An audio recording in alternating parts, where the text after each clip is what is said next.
పాయకరావుపేట బాలికల బీసీ వసతి గృహంలో సోమవారం రాత్రి బాలికలతో కలిసి చేస్తున్న భోజనంలో వచ్చింది బొద్దింక కాదని తల వెంట్రుక అని హోంమంత్రి అనిత స్పష్టం చేశారు.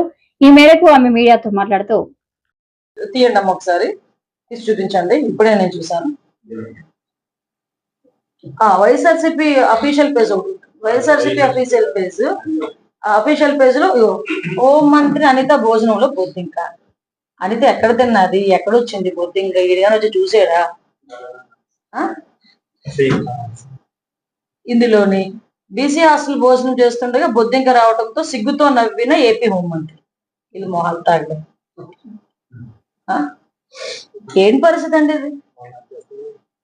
గురుకుల బాలిక హాస్టల్లో హోంమంత్రి అనిత వడ్డించిన భోజనంలో బొద్దింక. నేను వడ్డించిన భోజనం తేడా గమనించండి. దానికి విద్యా వ్యవస్థకి అంటే వీళ్ళు ఇన్ని అంటే అనిత తింటుంటూ అన్నంలో పురుగు ఒక్కసారికి షాక్.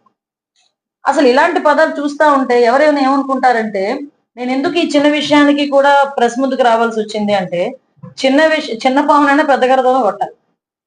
పామే, దాంట్లో విషయం ఉంటూనే ఉంది.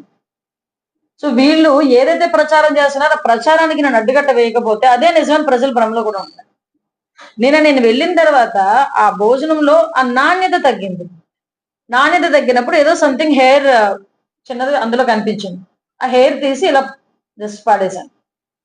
దానికి వీళ్ళు రకరకాలైన విన్యాసాలు చేసుకొని రకరకాలైన మాటలు మాట్లాడుకుని అల్లేసి కథలు అల్లేసి ఆ ప్రజల్ని కొంచెం ఇబ్బంది పెట్టే విధంగా మమ్మల్ని ఏదో టార్గెట్ చేస్తున్నామని వాళ్ళు అనుకోండి. ఈరోజు మాకు బాధ్యత ఉంది. నేను ఛాలెంజ్ చేసి అడుగుతున్నాను, ఏ బీసీ హాస్టల్కైనా లాస్ట్ 5 సంవత్సరాల్లో లోకల్ ఎమ్మెల్యేలు కానీ లోకల్ మినిస్టర్లు కానీ ఒక్కరోజు వెళ్ళి వాళ్ళు ఏం తింటున్నారు, వాళ్ళు ఎలా ఉన్నారు, వాళ్ళకి సదుపాయాలు ఉన్నాయని ఒక్కడు చూసుకున్నాడా అండి? ఈ ఒక్క సంవత్సరంలో మేము మిడ్ డే మీల్స్ చెక్ చేసుకుంటున్నాము, హాస్టల్స్ ఎలా ఉన్నాయో చెక్ చేసుకుంటున్నాము, హాస్పిటల్స్ పరిస్థితి ఎలా ఉందో మేమే చెక్ చేసుకుంటున్నాము. మొన్న గౌరవ ముఖ్యమంత్రి గారు మాకు ఒక మాట చెప్పారు, మనం అధికారంలో ఉన్నా కూడా ప్రతిపక్ష పాత్ర కూడా మనమే పోషించి పనిచేస్తేనే రేపొద్దున ప్రజలకు దగ్గరగా ఉండగలము. అదే పని మేము ఈరోజు చేస్తున్నాం. దానికి నీకు ఏదన్నా చిత్తశుద్ధి ఉంటే మాకు సహకరించు, అంతే తప్పి సోషల్ మీడియా చేతిలో ఉంది కదా అని ఇష్టానుసారంగా చేయటం కాదు. ఎన్ని ఫేక్ న్యూస్లు అండి. నిన్న మొన్న చూస్తే శ్రీశైలంలోని లడ్డూలో ఏదో బొద్దింక వచ్చిందని, బొద్దింక కాన్సెప్ట్ ఏంటో నాకు అర్థం కాదు. లడ్డూలో బొద్దింక వచ్చిందని నిన్నంతా ఓ ప్రచారం చేసి నానా యాగి చేయడం జరిగింది. ఒక దగ్గర గోవులు చనిపోతున్నాయని, ఎక్కడా లేనిది గోవులు చనిపోతున్నాయని నాగన్నా యాగి చేయడం జరిగింది. అంటే ఓవరాల్ గా చెప్పాలంటే అంటే ప్రభుత్వాన్ని ఏదో రకంగా భ్రష్టు పట్టించాలి, ప్రభుత్వం మీద ఏదో రకంగా బురద వేయాలి అన్న ఆలోచన తప్పించి అంతకుమించి వేరేం కాదు. ఒకటి మాత్రం చెప్తున్నానండి, మేం చిత్తశుద్ధితో ఉన్నాం. మేం ప్రజల పక్షాన ఉండి పోరాటం చేస్తున్నాం. ప్రజల పక్షాన ఉండి ప్రజలకు న్యాయం జరిగేటట్టుగా మేము ఈరోజు పనిచేస్తున్నాం. ఎన్డీఏ కూటమి సభ్యులందరం కూడా గౌరవ ముఖ్యమంత్రి చంద్రబాబు నాయుడు గారు కానీ, గౌరవ ఉప ముఖ్యమంత్రి పవన్ కళ్యాణ్ గారు కానీ, అదేవిధంగా విద్యాశాఖ మంత్రి నారా లోకేష్ గారు కానీ, మేము మంత్రులం కానీ ఎమ్మెల్యేలు కానీ అందరం కూడా, ఎమ్మెల్సీలు చైర్మన్లు అందరూ కూడా ఈరోజు ఒక చిత్తశుద్ధితో పనిచేస్తున్నాం. రేపటి నుంచి తొలి అడుగు కార్యక్రమం కూడా రేపటి నుంచి ప్రారంభం అవుతుంది. గౌరవ ముఖ్యమంత్రి గారి ఆదేశాల మేరకు తెలుగుదేశం పార్టీ తరఫున ఈ రోజు వరకు ఈ 1 year కాలంలో నియోజకవర్గాల్లో ప్రతి ఇంటింటికి వెళ్ళి ఆ ఇంట్లోని మేము చేసిన సంక్షేమ కార్యక్రమాలు అవన్నీ కూడా చెప్తూ వాళ్ళకి ఇంకా ఏం కావాలన్నది కూడా మేము తీసుకొని డిజిటలైజ్ చేసి మేము ఈరోజు బయటకు తీసుకొచ్చే పరిస్థితి. నిజంగా ఈ కార్యక్రమం చేయడానికి ఏ పార్టీకైనా దమ్ముండాలి.